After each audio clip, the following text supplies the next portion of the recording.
یہ کثرت سے ایسا ہوتا کہ آپ اس قدر اللہ کی بارگاہ میں عاجزی اور انکساری فرماتے، روتے، اپنی امت کی بخشش کی دعائیں کرتے اور ہر قدم پہ اللہ سے خیر طلب کرتے کہ رو رو کے آپ کا مصلی مبارک آنسوؤں سے بھیگ جاتا، اور بی بی عائشہ صدیقہ رضی اللہ عنہا فرماتی ہیں کہ وہ میں اس کو نچوڑ کے پانی آنسوؤں کا باہر نکالتی۔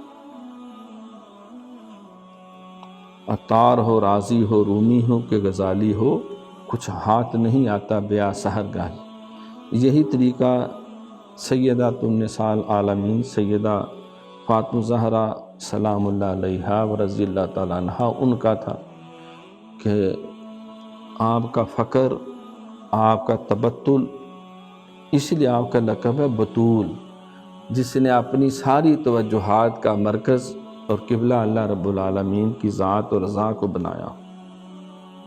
وَتَبَتَّلْ إِلَيْهِ تَبْتِيلًا، ہر ایک سے کٹ کر تو میرے ساتھ لو لگا لی۔ اسی لیے سیدہ فاطمہ الزہرا سیدہ بطول آپ کا لقب۔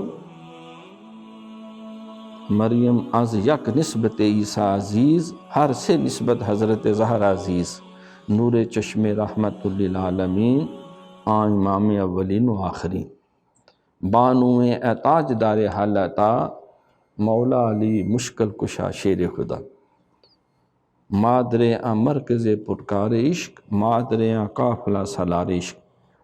حضرت علامہ اقبال نے آپ کی خدمت میں یہ منقبت لکھی، تعریف و توصیف فرمائی۔ تو آپ اللہ کی بارگاہ میں سر سجدے میں رکھتی تو اتنا طویل سجدہ ہو جاتا کہ فجر کی اذانیں شروع ہو جاتی۔ عرض کرتی مولا تیری راتیں کتنی چھوٹی ہیں کہ میرا ایک سجدہ پورا نہیں ہوا رات ختم ہو۔ تو یہ وہ فیض تھا، یہ وہ کرم تھا جو نبی علیہ السلام کی تربیت اور صحبت اور دعاؤں اور اللہ کی خاص کرم نوازی کے سبب سے تھا۔ فاطمہ تو مدغۃ منی، سرکار نے فرمایا فاطمہ میرے جگر کا ٹکڑا ہے۔